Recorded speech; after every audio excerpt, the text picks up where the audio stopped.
പ്രിയ സഹോദരരെ, കഥാവായ യേശു ക്രിസ്തുവിൻ്റെ രണ്ടാം വരവെന്ന ചാനലിലേക്ക് നിങ്ങൾക്കെല്ലാവർക്കും ഒരിക്കൽ കൂടി സ്വാഗതം പറയുന്നു. അതിനായി യേശു രാജാവ് അനുവദിച്ചോർത്ത് യേശു ക്രിസ്തുവിന് നന്ദിയും സ്തുതിയും സംഭവിക്കുന്നു. ആമേ. പ്രിയപ്പെട്ടവരെ, ഉടൻ രക്ഷപ്പെടുക പാമ്പിൻ്റെ പിടുത്തത്തിൽ നിന്ന്. അതിൻ്റെ നിഗൂഢാർത്ഥങ്ങളൊക്കെ നിങ്ങൾ കേട്ട് 7ാം ഭാഗമായിരുന്നു നമ്മൾ കേട്ടത്. നമ്മൾ ഇന്ന് ചിന്തിക്കുന്ന 8ാം ഭാഗത്തെക്കുറിച്ച് ചിന്തിക്കുകയാണ്. അവിടെ ഏറ്റവും പ്രധാനപ്പെട്ട ഭാഗം എന്ന് പറയുന്നത് ലോകം അറിവ് കൊണ്ട് നിറഞ്ഞിരിക്കുന്നു.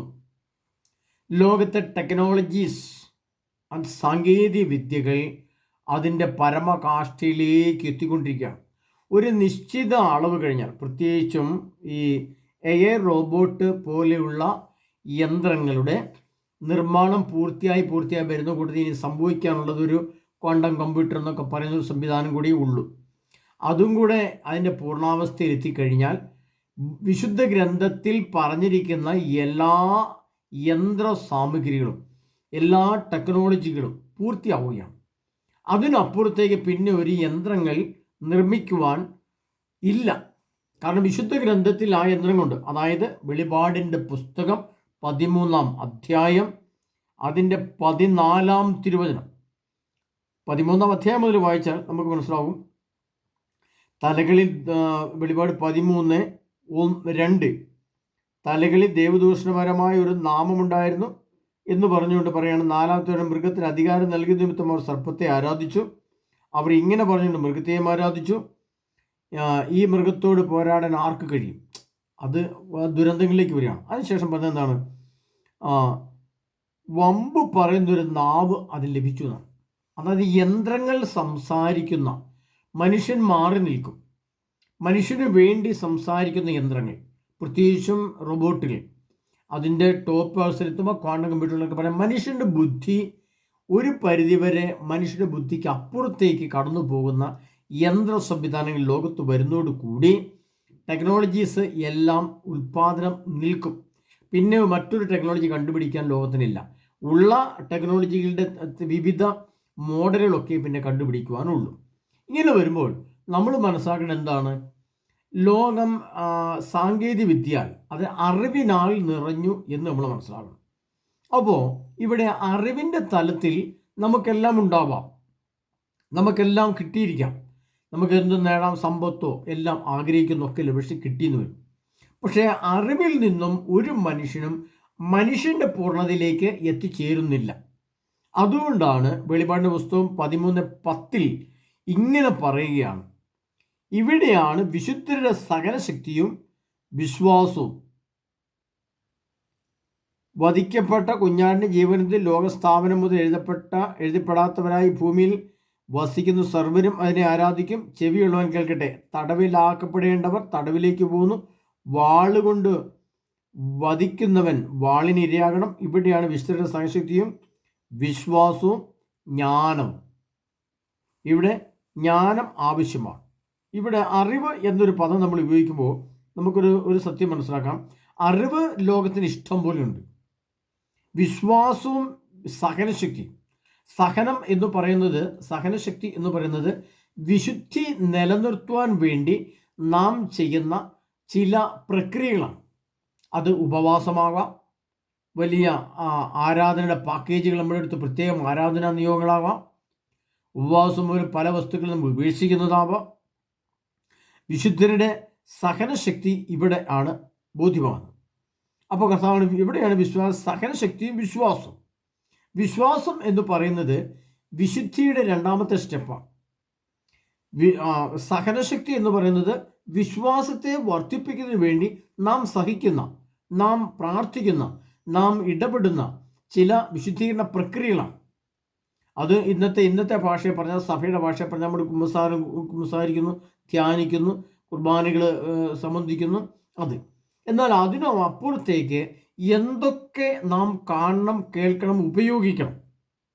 അറിവിൻ്റെ തലത്തിലെ വിശ്വാസവും വേണം, വിശുദ്ധിയുടെ തലത്തിലെ ജ്ഞാനവും വേണം. അറിവിൻ്റെ തലത്തിലെ വിശ്വാസം എന്ന് പറയുമ്പോൾ നമുക്ക് വിശുദ്ധിയെ നിലനിർത്താൻ വേണ്ടി എന്തെല്ലാം മാറ്റിവെക്കേണ്ടി വരും. പ്രത്യേകിച്ച് നമ്മൾ ചെറിയ ഉദാഹരണം പറഞ്ഞാൽ 25 നോമ്പ് നമ്മൾ ആരംഭിച്ചു. അപ്പോൾ നമ്മുടെ നിലവിലുണ്ടായിരുന്ന ഭാഷയിൽ എന്തുകൊണ്ടാണ് നമ്മൾ പറയുന്നുണ്ട് 25 നോമ്പൊക്കെ ആരംഭിച്ചു, അതുകൊണ്ട് ഇറച്ചി മീനും മുട്ടയും പാലും ഒക്കെ കഴിക്കരുത് എന്നൊക്കെ നമ്മൾ പറയുന്നു. അപ്പോൾ അത് എന്തുകൊണ്ടാണ് സഭ അങ്ങനെ പഠിപ്പിച്ചു വന്നത് ചിന്തിക്കുമ്പോൾ നമുക്കൊരു കാര്യം മനസ്സിലാവും. അന്നത്തെ കാലത്ത് ഉദാഹരണം പറഞ്ഞാൽ 50-100 വർഷങ്ങൾക്ക് മുമ്പ് ഈ ടെലിവിഷൻ, മൊബൈൽ ഫോണുകൾ, പത്രമാസികൾ, അച്ചടി മാസികൾ ഒന്നും കണ്ടുപിടിക്കപ്പെട്ടിരുന്നില്ല. മീഡിയകൾ ഇല്ലായിരുന്നു. അങ്ങനെ വന്നപ്പോൾ ഈ വെളിപാട് ഗ്രന്ഥത്തെ ആസ്പദമാക്കിയുള്ള ജ്ഞാനവും മനുഷ്യനില്ലായിരുന്നു. അങ്ങനെ വന്നപ്പോൾ അന്ന് ഈ ദൈവത്തോട് രമ്യതപ്പെടുവാൻ, വിശുദ്ധി പ്രാപിക്കാൻ ഉപവാസം വേണം, അല്ലെങ്കിൽ നോമ്പ് നിൽക്കണം എന്നൊരു ചിന്ത വന്നു. ആ ചിന്തയിൽ നിന്ന് അന്നത്തെ സഭയുടെ പഠനം വെച്ചാണ് ഈ ഇറച്ചി, മീൻ, മുട്ട, പാലൊക്കെ ഉപേക്ഷിച്ച് 25 ദിവസം നോമ്പ് നിൽക്കണം. എന്നാൽ അതിൻ്റെ കാലം കടന്നുപോയി. ഇനി ആ തലമൊക്കെ അല്ല, ആ തലത്തിന് അപ്പുറത്തേക്ക് നാം വളരുകയും പഠിക്കുകയും ചെയ്യേണ്ടതായിട്ടുണ്ട്. അതിനെ സംബന്ധിച്ചപ്പം ഈ അവിടുന്ന് ഒരു 100 വർഷം കൂടെ ഇങ്ങോട്ട് പിന്നിട്ട് വന്നപ്പോൾ, 19-ാം നൂറ്റാണ്ട് കഴിഞ്ഞ് 20-ാം നൂറ്റാണ്ട് വന്നപ്പോൾ മീഡിയകൾ അഥവാ ആദ്യം ടെലിവിഷൻ വന്നു, ആദ്യം പത്രമാസികൾ വന്നു, പിന്നീട് ടെലിവിഷൻ വന്നു, പിന്നെ മൊബൈൽ ഫോണിൻ്റെ ചെറിയ സംവിധാനം വന്നു, ഇപ്പോൾ മൊബൈൽ ഫോണിൻ്റെ ഏറ്റവും ടോപ്പ് സംവിധാനം വന്നു, അതിനുശേഷം ലാപ്ടോപ്പുകൾ വന്നു, ഇപ്പോൾ അതിൻ്റെ ഏറ്റവും ടോപ്പായിട്ടുള്ള റോബോട്ടുകൾ വന്നു. ഈ റോബോട്ടുകളുടെ മുകളിൽ എയർ റോബോട്ടുകൾ തന്നെ ChatGPT എന്നൊക്കെ പറയുന്ന പോലെ, അതെന്താണെന്നൊന്നും എനിക്കറിയില്ല, ഞാൻ കേൾക്കുന്നേ ഉള്ളൂ. അതിൻ്റെ സംവിധാനങ്ങൾ ഉപയോഗിച്ചുള്ള ക്വാണ്ടം കമ്പ്യൂട്ടറുകൾ വരുന്നു. ക്വാണ്ടം കമ്പ്യൂട്ടറുകൾ കൊണ്ട് നമ്മുടെ ഈ സംവിധാനങ്ങളങ്ങ് തീരുമ്പോൾ മനുഷ്യൻ്റെ ബുദ്ധിയുടെ തലം പൂർണ്ണമാവും. അവൻ ഈ ഭൂമിയിൽ മനുഷ്യന് അറിയേണ്ടതും ആസ്വദിക്കേണ്ടതുമെല്ലാം അതിൻ്റെ പൂർണ്ണാവസ്ഥയിലെത്തും. പൂർണ്ണാവസ്ഥയിൽ എത്തിക്കഴിയുമ്പോൾ എന്തു സംഭവിക്കും ചോദിച്ചാൽ, ഇവിടെ പറഞ്ഞ 2 കാര്യങ്ങൾ ഒരു തലത്തിൽ ഇല്ലാതെയാവും. ഒന്ന്, ഇവിടെയാണ് വിശുദ്ധരുടെ സഹനശക്തിയും വിശ്വാസവും. സഹനശക്തി എന്ന് പറഞ്ഞാൽ വിശുദ്ധീകരണ പ്രക്രിയയ്ക്ക് വേണ്ടി പ്രാർത്ഥിക്കുന്നത്, ഒന്നാമത്തെ സഹനം. മറ്റൊന്ന്, മതപീഡനങ്ങളും വലിയ പ്രശ്നങ്ങളും ലോകത്തുണ്ടാകുമ്പോൾ മനുഷ്യൻ ക്രിസ്തുവിന് വേണ്ടി, നിത്യജീവന് വേണ്ടി, യേശുക്രിസ്തുവിൻ്റെ ജീവൻ്റെ ഗ്രന്ഥത്തിൽ പേര് വരുന്നതിന് വേണ്ടിയിട്ടുള്ള സഹനപ്രക്രിയ. ആ സഹനപ്രക്രിയ ഉപവാസമാകാം, പ്രാർത്ഥനയാകാം, പീഡകളുടെ സഹനമാവാം, ഭക്ഷണമില്ലാത്ത അവസ്ഥയാകാം, എന്തും നഷ്ടപ്പെടുന്ന അവസ്ഥയാകാം, രോഗപീഡകളാകാം, ക്ലേശങ്ങളും ദുഃഖങ്ങളും ദുരിതങ്ങളുമാവാം. അതെല്ലാം സഹനത്തിൻ്റെ പട്ടികയിൽ വരും. രണ്ടാമത്തേതാണ് വിശ്വാസം. വിശ്വാസത്തിൻ്റെ തലം എന്ന് പറയുമ്പോൾ ഈ വിശുദ്ധിയുടെ ശക്തി അനുസരിച്ചിരിക്കും വിശ്വാസത്തിൻ്റെ വളർച്ച. വിശുദ്ധീകരണ പ്രക്രിയ നിന്നിൽ എത്രമാത്രം ശക്തമാണോ, വിശുദ്ധീകരണ പ്രക്രിയ നീ എത്രമാത്രം പൂർത്തിയാക്കിയിട്ടുണ്ടോ, വിശുദ്ധിക്ക് വേണ്ടി നീ എന്തെല്ലാം ക്രമീകരണങ്ങൾ ചെയ്തിട്ടുണ്ടോ, വിശുദ്ധിക്ക് വേണ്ടി നീ എന്തെല്ലാം കാര്യങ്ങളെ ഒഴിവാക്കുകയും എന്തെല്ലാം കൂട്ടിച്ചേർക്കുകയും ചെയ്തിട്ടുണ്ടോ, അതിൻ്റെ ശക്തിയും മഹത്വവും ആഴം അനുസരിച്ചിരിക്കും വിശ്വാസം. വിശ്വാസം അടുത്ത സ്റ്റെപ്പിലേക്ക് വളരുമ്പോൾ ജ്ഞാനമായിട്ട് മാറും. അതുകൊണ്ടാണ് കർത്താവ് പറയുന്നത്, ഇവിടെ ജ്ഞാനമാണ് ആവശ്യം. ജ്ഞാനം ആണ് മനുഷ്യൻ്റെ അടിസ്ഥാനം. ജ്ഞാനികളെ തോൽപ്പിക്കുക ആർക്കും സാധ്യമല്ല. അതുകൊണ്ട് കർത്താവ് പറയുന്നത്, നീ ജ്ഞാനിയാവുക. ജ്ഞാനം നമുക്ക് ആവശ്യമാണ്. ആ ജ്ഞാനത്തിൻ്റെ തലത്തിലേക്ക് വളരണമെങ്കിൽ 1 വിശ്വാസം വേണം, 2 വിശുദ്ധി വേണം, 3 ഇത് രണ്ടും കെട്ടിക്കുമ്പോൾ ജ്ഞാനമാവും. ജ്ഞാനത്തിൻ്റെ തലത്തിൽ നാം എത്തിപ്പെട്ടാൽ ഈ ലോകത്ത് എന്തെല്ലാം അസ്വസ്ഥതകൾ നടന്നാലും, എന്തെല്ലാം പ്രശ്നങ്ങൾ നടന്നാലും, എന്തെല്ലാം അസ്വസ്ഥതകൾ ഉണ്ടായാലും അതൊന്നും നമ്മെ ബാധിക്കുന്ന പ്രശ്നമേ അല്ല. അത് അതിൻ്റെ വഴിക്ക് പോവും. അതിന് യുദ്ധത്തിന് വഴിക്കും, രോഗത്തിന് വഴിക്കും, പീഡകളുടെ വഴിക്കും. നാം യേശുവിലായിരിക്കും, നാം ക്രിസ്തുവിലായിരിക്കും.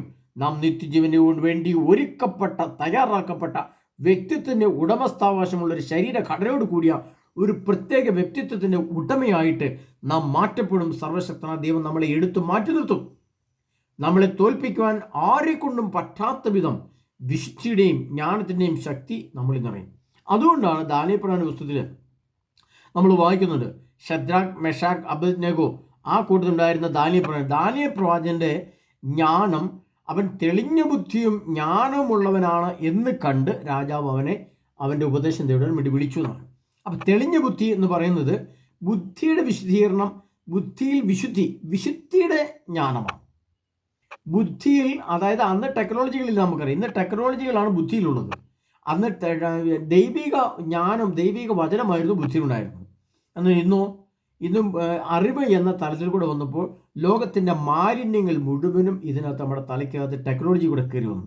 അപ്പോൾ അറിവിൽ കൂടെ അജ്ഞതയും അശുദ്ധിയും കയറി വന്നപ്പോൾ വിശ്വാസത്തിൽ കൂടെ, വിശുദ്ധിയിൽ കൂടെ ജ്ഞാനത്തിന് ശക്തിയും കയറി വരാൻ നമ്മൾ അനുവദിച്ചു കൊടുക്കണം. നമ്മുടെ ശരീരത്തെ തന്നെ നമ്മൾ അനുവദിച്ചു കൊടുക്കണം.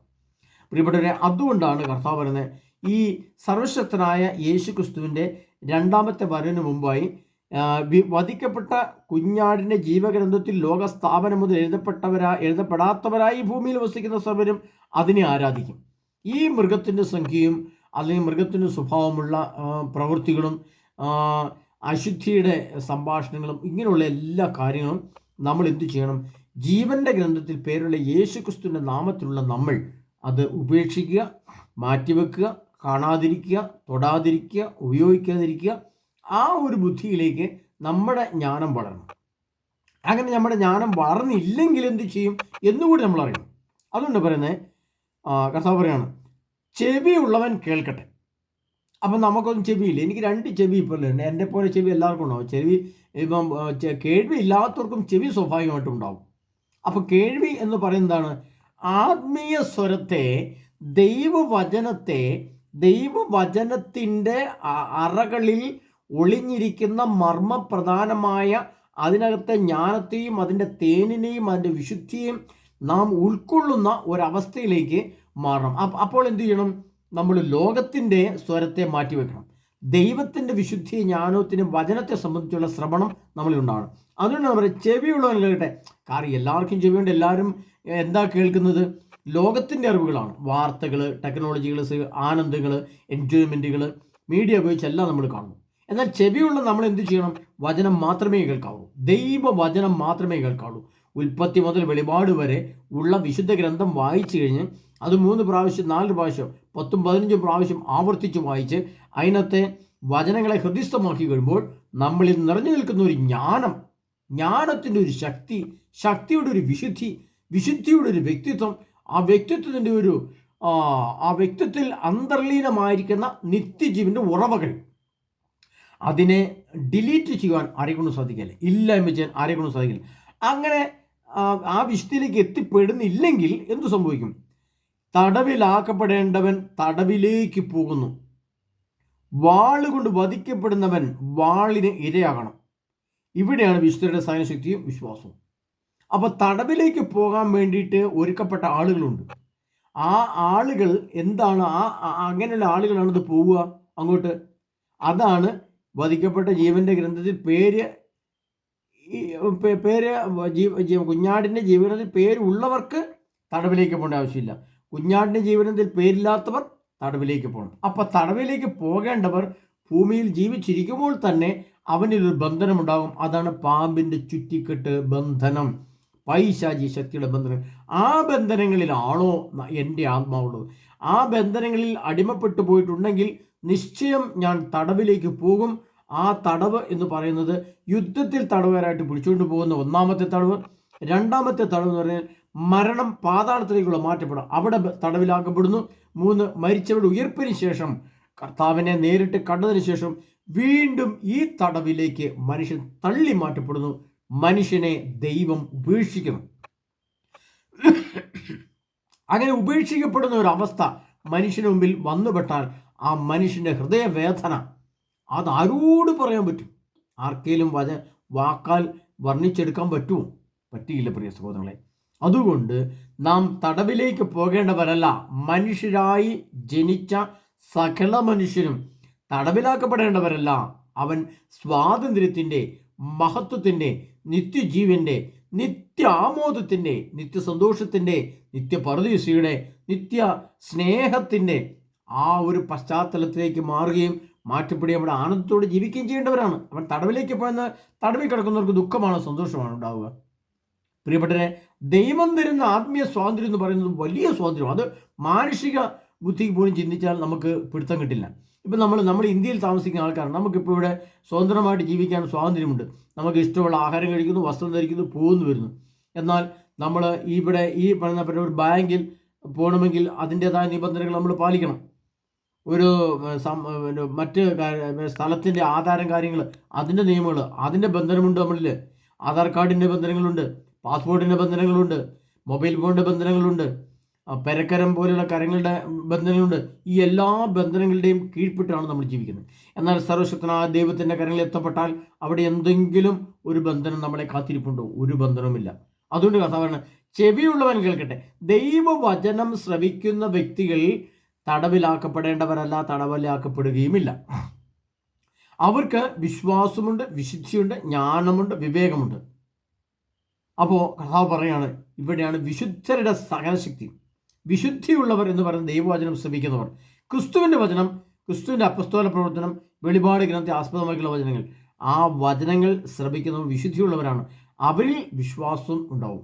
വിശ്വാസം വിശുദ്ധിയോട് ചേർന്നാൽ വിവേകവും ജ്ഞാനവും എല്ലാം കൂടി ചേർന്ന ഒരു പ്രത്യേക ആത്മീയ കാഴ്ചപ്പാടിലേക്ക്, ആത്മീയ ശക്തിയിലേക്ക് ഒരു മനുഷ്യൻ രൂപാന്തരപ്പെടുന്ന അവസ്ഥയാണ് ഒരാളിൻ്റെ വിശുദ്ധീകരണ പ്രക്രിയ, അതോ രൂപാന്തരീകരണ പ്രക്രിയ എന്ന് പറയുന്നത്. എന്നാൽ നമുക്കിവിടെ ഒരു കാര്യം മനസ്സിലാക്കും. യോഹന്നാൻ്റെ സുവിശേഷം 17-ാം അധ്യായം 3-ാം തിരുവചനത്തിൽ കർത്താവ് പറയുന്ന ഒരു വചനമുണ്ട്. യോഹന്നാൻ്റെ സുവിശേഷം 17:3 അതിനകത്തൊരു കർത്താവ് പറയുന്ന ഒരു പ്രത്യേക വചനമുണ്ട്. ആ വചനത്തെ നമ്മൾ ഒന്ന് മനസ്സിലാക്കി വെക്കണം. 17:3 പറയുന്നത്, ഏക സത്യ ദൈവമായ അവിടുത്തെയും അങ്ങയച്ച യേശു ക്രിസ്തുവിനെയും അറിയുക എന്നതാണ് നിത്യജീവൻ. അപ്പോൾ അവിടെ നിത്യം ജീവിക്കാൻ ചില അറിവുകൾ നമുക്ക് ആവശ്യമാണ്. എന്നാൽ ആ അറിവ് എന്തെന്ന് പറയുന്നത് നമുക്കറിയാം. ഇപ്പോൾ സോഷ്യൽ മീഡിയയിൽ കൂടി അല്ലെങ്കിൽ മൊബൈൽ ഫോണിൽ കൂടി ടെലിവിഷൻ കൂടി നമ്മൾ ദൈവവചനം ശ്രവിക്കുന്നു, സുവിശേഷം ശ്രവിക്കുന്നു, സനാതന സുവിശേഷത്തെക്കുറിച്ച് കേൾക്കുന്നു. ധാരാളം പന്തകുസ്തുകാർ കർത്താവിൻ്റെ സുവിശേഷം, നമ്മുടെ കത്തോലിക്ക സഭയിലെ ധാരാളം വൈദികരും ബ്രദർമാരും കർത്താവിൻ്റെ സുവിശേഷം പറയുന്നു. അപ്പോൾ അങ്ങനെ പറയുന്ന ദൈവിക വചനത്തെ ശ്രവിക്കുന്നതിന് വേണ്ടി മാത്രം നമുക്ക് ചില അറിവുകളെ ഉപയോഗിക്കുന്നത് തെറ്റല്ല. കാരണം അതിനുവേണ്ടി മാത്രമാണെങ്കിൽ. എന്നാൽ അതും ഇതും എല്ലാം കൂടി ഒരു സമ്മിശ്രരൂപത്തിൽ വന്നാലോ അത് പ്രയോജനകരവുമല്ല. അപ്പോൾ കർത്താവിനെ അറിയാൻ, ഏകസത്യദൈവമായ യേശുക്രിസ്തുവിനെ അറിയാൻ നമുക്ക് നമ്മുടെ അന്വേഷണത്തിൻ്റെ പാതയിൽ നാം ഈ മീഡിയ ഉപയോഗിച്ച് കർത്താവിൻ്റെ വചനം മാത്രം ശ്രമിക്കാനായിട്ട് ഉപയോഗിച്ചാൽ അത് തെറ്റാകുന്നില്ല. കർത്താവ് അപ്പോൾ പറയാണ്, ഏകസത്യ ദൈവമായ യേശുക്രിസ്തുവിനെയും അങ്ങയച്ച ക്രിസ്തുവിനെയും അറിയുക എന്നതാണ് നിത്യജീവൻ. ആ നിത്യജീവനെ സ്വന്തമാക്കാൻ ദൈവവചനത്തെ മാത്രം ആശ്രയിച്ച് നമ്മൾ എതിരെ പോയാലും അത് തെറ്റാകുന്നില്ല. കാരണം നമ്മൾ നേടുന്നത് ദൈവവചനമായി. സുവിശേഷത്തിലെ വചനത്തിനാണ് നിത്യജീവനുള്ളത്. ലോകത്തിൻ്റെ വചനത്തിന് നിത്യജീവനില്ല. ലോകത്തിലെ എല്ലാ സംവിധാനങ്ങളും, പ്രത്യേകിച്ചും ശാസ്ത്ര സാങ്കേതിക വിദ്യകളും എല്ലാം മരണവും അതുമായിട്ട് ബന്ധപ്പെട്ട കാര്യങ്ങളാണ്. എന്നാൽ വിശുദ്ധ ഗ്രന്ഥവും വചനവുമായിട്ട് ബന്ധപ്പെട്ട കാര്യങ്ങൾ എല്ലാം ജീവനും നിത്യജീവൻ്റെ വഴിയിലേക്കും നമ്മളെ മാറ്റപ്പെടുന്നതാണ്. അതുകൊണ്ട് കർത്താവ് പറയാണ്, ഏകസത്യതയുമായ അവിടുത്തെയും അങ്ങയച്ച യേശുക്രിസ്തുവിനെയും അറിയുക എന്നതാണ് നിത്യജീവൻ. എന്നാൽ അവിടെ തന്നെ മറ്റൊരു കാര്യം നമ്മൾ മനസ്സിലാക്കേണ്ടത്, ദാനിയേൽ പ്രവാചകന്റെ പുസ്തകം 14-ാം അധ്യായം അതിൻ്റെ 1-ാം തിരുവചനം വായിക്കുമ്പോൾ അവിടെ ചില കാര്യങ്ങൾ നമ്മൾ മനസ്സിലാക്കുന്നുണ്ട്. അതും ഒരു അറിവിൻ്റെ തലമാണ്. ആ അറിവിൻ്റെ തലത്തിൽ ഇങ്ങനെയാണ് എഴുതുന്നത്. ദാനിയേൽ 14-ാം അധ്യായം, ബേലും വ്യാളവും. അഗസ്ത്യ രാജാവിന് ശേഷം പേർഷ്യക്കാരനായ സൈറസ് ഭരണം പറ്റു. രാജാവിൻ്റെ മിത്രവും അവൻ്റെ സ്നേഹിതന്മാരിൽ വെച്ച് ഏറ്റവും ബഹുമാനിതനുമായിരുന്നു ദാനിയേൽ. ബാബിലോണിയർക്ക് ബേൽ എന്നു പേരായ ഒരു പ്രതിഷ്ഠയുണ്ടായിരുന്നു. പ്രതിദിനം 12 പറ നേരിയ മാവും 40 ആടും 6 അളവ് വീഞ്ഞും അതിന് അർപ്പിച്ചിരുന്നു. രാജാവ് അതിനെ പൂജിക്കുകയും എല്ലാ ദിവസവും അതിനെ ആരാധിക്കുകയും ചെയ്തു പോന്നു. ദാനിയേൽ തൻ്റെ ദൈവത്തെ മാത്രം ആരാധിച്ചു. അപ്പോൾ രാജാക്കന്മാർ അന്നത്തെ കാലത്ത് ബേൽ മൂർത്തി എന്ന് പറയുന്ന ബേലും വ്യാളവും. ബേൽ എന്ന വാക്കിനർത്ഥം ഉയരമുള്ളവൻ, വലിയവൻ, സമ്പന്നൻ എന്നൊക്കെയാണ്. വ്യാളം എന്ന് പറഞ്ഞാൽ ഞാൻ മുമ്പ് പറഞ്ഞ നമ്മുടെ പാമ്പുമായിട്ട് ബന്ധപ്പെട്ട കാര്യം. അപ്പോൾ ഇതിൻ്റെ അന്നത്തെ കാലത്തെ രാജാക്കന്മാർ പോലും ഈ ഇത്തരം പൈശാചിത്യങ്ങളെ ആരാധിച്ചിരുന്നു, ഇഷ്ടപ്പെട്ടിരുന്നു, കണ്ടിരുന്നു, ഉപയോഗിച്ചിരുന്നു, കേട്ടിരുന്നു എന്ന് പറയുമ്പോൾ അതേ സംവിധാനം തന്നെ, അതേ ബേലും വ്യാളവും തന്നെ ഇന്നും ലോകത്ത് ഉണ്ട്. നാം ഇന്ന് മൊബൈൽ ഫോണുകൾ കയ്യിലുള്ള എല്ലാ വ്യക്തികളും ഒരർത്ഥത്തിൽ ഈ സംഭവം ഇപ്പോൾ ആവർത്തിക്കുകയാണ്. നമ്മൾ ഒരു രാജാവ് എന്ന് പറഞ്ഞാൽ എന്താണ്? ഒരു രാഷ്ട്രത്തിൻ്റെ രാജാവ് മാത്രമല്ല രാജാവ്. ഒരു കുടുംബത്തിൻ്റെ കുടുംബനാഥൻ, ഒരു സ്കൂളിൻ്റെ അധ്യാപകൻ, അല്ലെങ്കിൽ ഒരു വൈദികൻ, ഒരു ഇടവകയുടെ, അല്ലെങ്കിൽ രാഷ്ട്രത്തിൻ്റെ, അല്ലെങ്കിൽ ഒരു കളക്ടർ, അങ്ങനെ എല്ലാ നേതൃസ്ഥാനത്ത് നിൽക്കുന്ന വ്യക്തികളും ഓരോ അർത്ഥത്തിൽ രാജാക്കന്മാരാണ്. എല്ലാ രാജാക്കന്മാരുടെയും കയ്യിൽ ഇന്ന് മൊബൈൽ ഫോൺ ഉപയോഗിക്കുകയും അത് കാണുകയും ചെയ്യുമ്പോൾ അത് നാം അറിഞ്ഞോ അറിയാതെയോ മറ്റേതെങ്കിലും മോശമായ കാര്യത്തിലേക്ക് കണ്ണുപോയാൽ നാം എന്ത് ചെയ്യപ്പെടും? നാം അറിയാതെ തന്നെ ബേലും വ്യാളത്തിൻ്റെയും ആരാധനയിൽ പെട്ടുപോകും. അതുകൊണ്ടാണ് കർത്താവ് പറഞ്ഞത്, ചെവിയുള്ളവൻ കേൾക്കട്ടെ. ഈ അറിവിൻ്റെ തലത്തിൽ നാം ജ്ഞാനത്തെ ആർജിക്കുമ്പോൾ അത് തിരുവചനം മാത്രമേ ശ്രമിക്കാൻ പാടുള്ളൂ. തിരുവചനം മാത്രമേ നമ്മൾ ഉപയോഗിക്കാൻ പാടുള്ളൂ. അതിലാണ് നിത്യജീവനും നിത്യസന്തോഷമുള്ളത്. അതുകൊണ്ട് കർത്താവ് പറയാണ്, നിങ്ങൾ ബേലും വ്യാളവും എന്ന രീതിയിൽ ആ രീതിയിൽ രാജാക്കന്മാർ കാണിക്കുന്നത് കണ്ട് ആ വഴി പോകരുത്. അതല്ല ചെവിയുള്ളവൻ കേൾക്കേണ്ടത് ദൈവവചനമാണ്. ചെവിയുള്ളവൻ കേൾക്കട്ടെ. മറ്റു ചെവിയുടെ കേൾവി എന്ന് പറയുന്നത് ദൈവിക വചനത്തിൻ്റെ കേൾവിയല്ല, സാത്താന്യ വചനത്തിൻ്റെ കേൾവിയാണ്. അതിനകത്താണ് മരണമുള്ളത്. അപ്പോൾ മരണവും ജീവനും നാം നിശ്ചയിച്ചുറപ്പിക്കണം ഇപ്പോൾ തന്നെ. അതിന് കാലഘട്ടം കൊടുത്ത് മാറ്റിവെക്കാൻ നമുക്കില്ല. നമുക്ക് ചുരുങ്ങിയ സമയം കൊണ്ട് നാം ഒന്ന് രക്ഷപ്പെട്ടേ പറ്റൂ. അതുകൊണ്ട് കർത്താവ് പറയുകയാണ്, ഇവിടെയാണ് വിശുദ്ധരുടെ സകല ശക്തിയും വിശ്വാസവും. കർത്താവ് ഇവിടെ ജ്ഞാനം ആവശ്യമാണ്. ഇവിടെ ജ്ഞാനമാണ് ആവശ്യമാണ്. അറിവിൻ്റെ തലമല്ല, ഇവിടെ ജ്ഞാനമാണ് ആവശ്യം. അറിവിൻ്റേത് എന്ന് പറയുമ്പോൾ ഇന്നത്തെ ശാസ്ത്ര സാങ്കേതിക വിദ്യയെല്ലാം അറിയും. അതിനപ്പുറത്തേക്ക് ജ്ഞാനം എന്ന് പറയുമ്പോൾ ദൈവവചനത്തെ സംബന്ധിക്കുന്നതാണ് ജ്ഞാനം. ദൈവവചനം നമ്മളിപ്പോൾ വായിച്ചാലും ഇപ്പോൾ ദൈവത്തിൻ്റെ ആത്മാവ് സംസാരിക്കുന്ന മെസ്സേജുകൾ അഥവാ സന്ദേശങ്ങൾ കിട്ടുന്ന ആളുകൾ ഇപ്പോഴും ലോകത്തുണ്ട്. അത്തരം ആളുകളുടെ സന്ദേശങ്ങൾ എന്താണെന്ന് നോക്കി നമ്മൾ ശ്രമിക്കുന്നതാണ് അതീന്ദ്രിയ ജ്ഞാനം.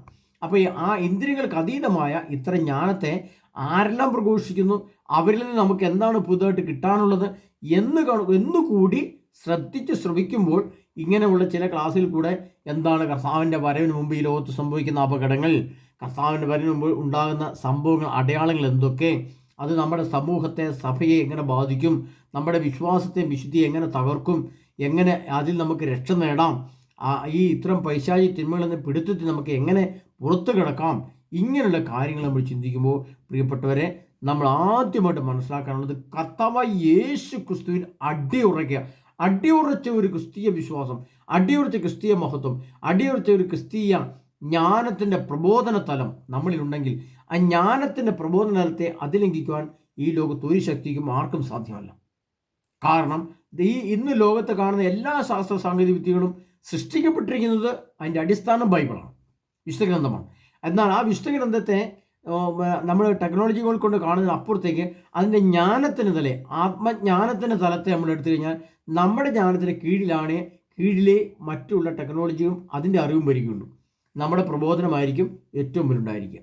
അതുകൊണ്ട് പ്രിയ സഹോദരനെ, കർത്താവായ യേശു ക്രിസ്തുവിൻ്റെ രണ്ടാമത്തെ വരവിന് മുന്നോടിയായിട്ടുള്ള ലോകത്തിൻ്റെ ഇപ്പോഴത്തെ പോക്ക് വളരെ അപകടകരമാണെന്നും അതിനാൽ കർത്താവായ യേശു ക്രിസ്തുവിൻ്റെ വചനത്തെ മാത്രം ആശ്രയിച്ച് എൻ്റെ ജീവിതത്തെ മുന്നോട്ട് കൊണ്ടുപോകുന്നതാണ് നിത്യജീവനെന്നും നമുക്കൊന്ന് മനസ്സിലാക്കാൻ ഈ പശ്ചാത്തലം ഉപയോഗിച്ചുകൊണ്ട് മനസ്സിലാക്കി വേഗം ഒന്ന് ക്രമീകരിക്കാനുള്ള ആ ഒരു മനസ്ഥിതി നമ്മൾ രൂപപ്പെടുത്തിയെടുക്കണം.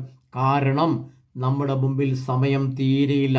അതിൻ്റെ ഒരു അടയാളമാണ് പ്രിയപ്പെട്ടവരെ, നമുക്കറിയാം റഷ്യൻ പ്രസിഡന്റ് വ്ളാഡിമിർ പുടിൻ എന്ന് പറയുന്ന ആ ശക്തമായ രാഷ്ട്രത്തിൻ്റെ ഭരണാധികാരി നമ്മുടെ ഇന്ത്യയിൽ വന്നിരിക്കുകയാണ്.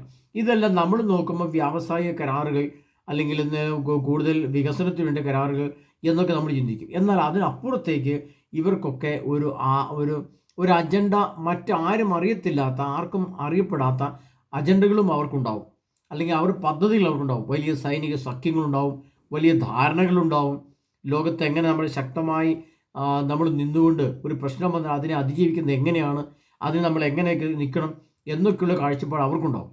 അപ്പോൾ അങ്ങനെയുള്ള കാഴ്ചപ്പാട് വന്നു കഴിയുമ്പോൾ നമ്മുടെ ദൈവജ്ഞാനത്തിൻ്റെ മുമ്പിൽ അവർക്കും പിടിച്ചിരിക്കാൻ പറ്റാത്ത വിധം ജ്ഞാനിയാണെങ്കിൽ അവരും ആശ്രയിക്കുന്നത് അവസാന ഘട്ടത്തിൽ ജ്ഞാനത്തെയാണ്. അതുകൊണ്ടാണ് ഇസ്രായേൽക്കാർ ഈ സക്രിയാപുരയുടെ പുസ്തകം 12-ാം അധ്യായം 3-ാം തിരഞ്ഞെടുത്ത് വായിക്കുമ്പോൾ അവർ യുദ്ധത്തിൻ്റെ വേദനകളും ആകൃതികളും അവരിൽ സംഭവിക്കുമ്പോൾ അവർ പിന്നെ അന്വേഷിക്കുന്നത് എവിടെയാണ് ദൈവം, ഏത് ദൈവത്തെ വിളിച്ചാലാണ് നമുക്ക് രക്ഷ കിട്ടുന്നത് എന്നാണ് അവരിനി. അങ്ങനെയാണ് ഇസ്രായേൽക്കാർ ഗോത്രമായിട്ടിരുന്നുകൊണ്ട് അവർ കുത്തി മുറിവേൽപ്പിച്ചവനെ നോക്കി ഗോത്രമായിട്ടിരുന്ന് അവർ വിലപിക്കും. എന്നിട്ട് അവർ വിളിക്കും, കർത്താവായ യേശു ക്രിസ്തുവേ, ഞങ്ങളുടെ മേൽ കരുണയും കൃപയും വർഷിക്കണമേ. അവരുടെ മേൽ പ്രാർത്ഥനയുടെയും കരുണയുടെയും കൃപയുടെയും ചൈതന്യം ഞാൻ നിറയ്ക്കും എന്ന് കർത്താവ് അനുഭവപ്പെടുന്നു. കൃപയുടെ ചൈതന്യം എന്ന് പറയുന്നത് ദൈവവചനമാണ്. ദൈവത്തിന് യേശു ക്രിസ്തുവുമായിട്ട് ബന്ധപ്പെട്ട കാര്യങ്ങളിലാണ്, പരിശുദ്ധാത്മാവുമായി ബന്ധപ്പെട്ട കാര്യങ്ങളിലാണ് കൃപ വരുന്നത്. കൃപ എന്ന് പറഞ്ഞാൽ ദൈവിക ശക്തിയും ദൈവിക പ്രവൃത്തിയും ചെയ്യാനുള്ള മനസ്സും ശക്തിയും ജ്ഞാനവും ബോധ്യവുമാണ് ദൈവകൃപ എന്ന് പറയുന്നത്. ആ കൃപയിലേക്ക് അവർ പോലും അന്വേഷിച്ചിറങ്ങുമ്പോൾ ലോകം മുഴുവൻ അവസാനമായിട്ട് അന്വേഷിക്കുന്ന ഒരേ ഒരു വ്യക്തി ഉണ്ടാവുള്ളൂ, അത് യേശു ക്രിസ്തു എന്ന ഏക സത്യദൈവമാണ്.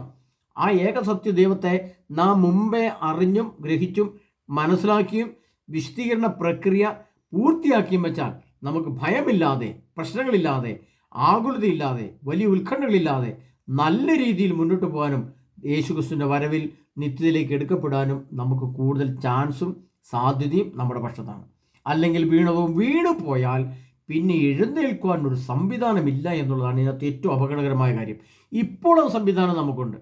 നാളെ ലോകം ഒരു യുദ്ധത്തിലേക്ക് വന്നു കഴിഞ്ഞാൽ നമുക്ക് പെട്ടെന്നൊന്ന് ഒരു വിസ്തീർണ പ്രക്രിയയ്ക്കായിട്ടൊന്ന് ഒരുങ്ങിയേക്കാമെന്ന് ചിന്തിക്കാൻ പോലും പറ്റില്ല. കാരണം അത്രമാത്രം അപകടകരമായിരിക്കും ലോകം. അതിനെ പ്രിയ സഹോദരങ്ങളെ, ഈ എട്ടാമത്തെ ഭാഗത്തിലേക്ക് നമ്മൾ വന്ന് ചിന്തിക്കുമ്പോൾ വെളിപാടിൻ്റെ പുസ്തകം 13-ാം അധ്യായത്തെ ആസ്പദമാക്കിയാണ് നമ്മൾ കൂടുതൽ ക്ലാസ്സുകൾ. അതിൻ്റെ എല്ലാം നിഗൂഢ രഹസ്യങ്ങൾ നമ്മൾ എപ്പോഴും ഓർത്തിരിക്കണം.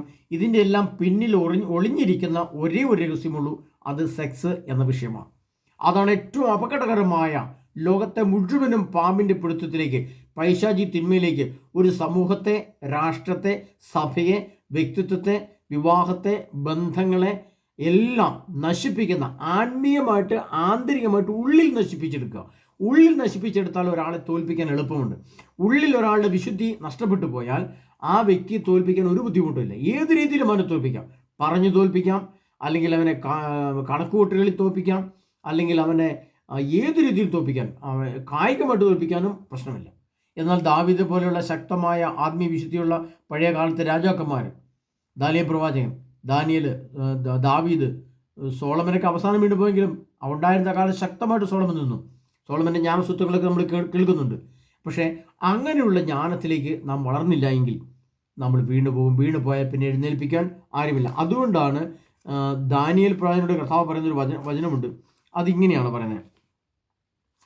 ദാനിയേൽ പ്രവാചകന്റെ പുസ്തകത്തിൽ 10-ാം അധ്യായത്തിൽ ഇത് പറയുന്നുണ്ട്.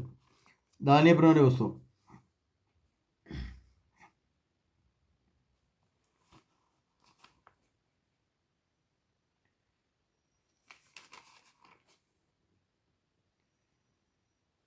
ദാനിയേൽ പ്രവാചകന്റെ പുസ്തകത്തിൽ കർത്താവ് പറയുന്നൊരു വചനം ഇങ്ങനെയാണ്. ജ്ഞാനികൾ ചിലർ വീഴും, ജനത്തെ അവസാന ദിവസത്തേക്ക് ശുദ്ധീകരിക്കാനും നിർമ്മലരാക്കി വെണ്മയുറ്റവരാക്കി മാറ്റാനും വേണ്ടിയായിരിക്കും ഇത്. അന്തിമ ദിനം വരാനിരിക്കുന്നേ ഉള്ളൂ. ദാനിയേൽ പ്രവാചകന്റെ പുസ്തകം 11-ാം അധ്യായം. അവിടെ ഇങ്ങനെ കർത്താവ് പറയാണ്, വ്യക്തമായി എന്നാൽ തങ്ങളുടെ ദൈവത്തെ അറിയുന്നവർ ഉറച്ചു നിന്ന് പ്രവർത്തിക്കും. കുറേ കാലത്തേക്ക് അവർ വാളും തീയും അടിമത്തവും കവർച്ചയും കൊണ്ട് വീഴുമെങ്കിലും ജനത്തിൻ്റെ ഇടയിലെ ജ്ഞാനികൾ അനേകർക്ക് അറിവ് പകരും. വീഴുമ്പോൾ അവർക്ക് സഹായം ലഭിക്കാതിരിക്കുകയില്ല. അവരോട് ചേരുന്ന പലരും കപട ഉദ്ദേശത്തോടെ ആയിരിക്കും അങ്ങനെ ചെയ്യുക. ജ്ഞാനികളിൽ ചിലർ വീഴും, ജനത്തെ അവസാന ദിവസത്തേക്ക് ശുദ്ധീകരിക്കാനും നിർമ്മലരാക്കി വെണ്മയുറ്റവരാക്കാനും വേണ്ടിയായിരിക്കും അത്. അന്തിമ ദിനം വരാനിരിക്കുന്നേ ഉള്ളൂ. എന്നിട്ട് പറയാണ്, ദാനിയേലേ നീ നിന്റെ വഴിക്ക് പോവുക. അവസാന ദിവസം കർത്താവ് നീ ദാനിയേൽ 12:13 പറയാണ്, എന്നാൽ നീ പോയി വിശ്രമിക്കുക, അവസാന ദിവസം നീ നിന്റെ അവകാശം സ്വീകരിക്കാൻ എഴുന്നേൽക്കും. അപ്പോൾ അവസാന ദിവസത്തിലേക്ക് നമ്മൾ തൻ്റെ അവകാശം സ്വീകരിക്കാൻ എഴുന്നേൽക്കണമെങ്കിൽ നാം ജ്ഞാനിയായിരിക്കണം. അതുകൊണ്ട് അവിടെ ജ്ഞാനികളിൽ ചിലർ വീഴും. എന്നാൽ യഥാർത്ഥ ജ്ഞാനമുള്ള ആരെങ്കിലും വീഴുമോ?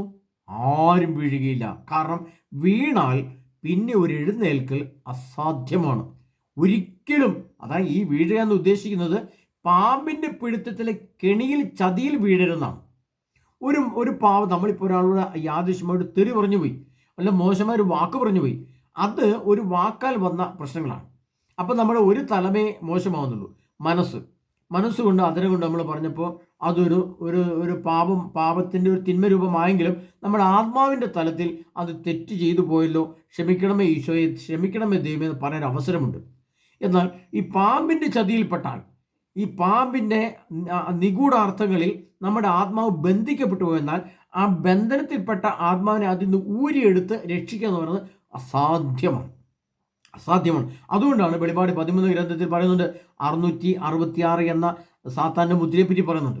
ആ സാത്താൻ്റെ മുദ്ര നമുക്കെതിരെ വരുന്ന വലിയൊരു തിന്മയാണെന്നും അതിനെ അതിജീവിക്കണമെങ്കിൽ സർവശക്തനായ യേശു ക്രിസ്തുവിൻ്റെ കൂടെ ജ്ഞാനത്തിൻ്റെ വരം ഉപയോഗിച്ച് നിൽക്കേണ്ടവരായി നമ്മൾ മാറിയില്ലെങ്കിൽ നാം വീണുപോകും. അതുകൊണ്ടാണ് വെളിപാട് 13 ദിവസം പറഞ്ഞ് തടവിലാക്കപ്പെടേണ്ടവർ തടവിലേക്ക് പോകുന്നു, വാളുകൊണ്ട് വധിക്കുന്നവർ വാളിനിരയാകണം. ഇവിടെ ആണ് വിശുദ്ധരുടെ ജ്ഞാനവും വിവേകവും ശക്തിയും വിശുദ്ധിയും.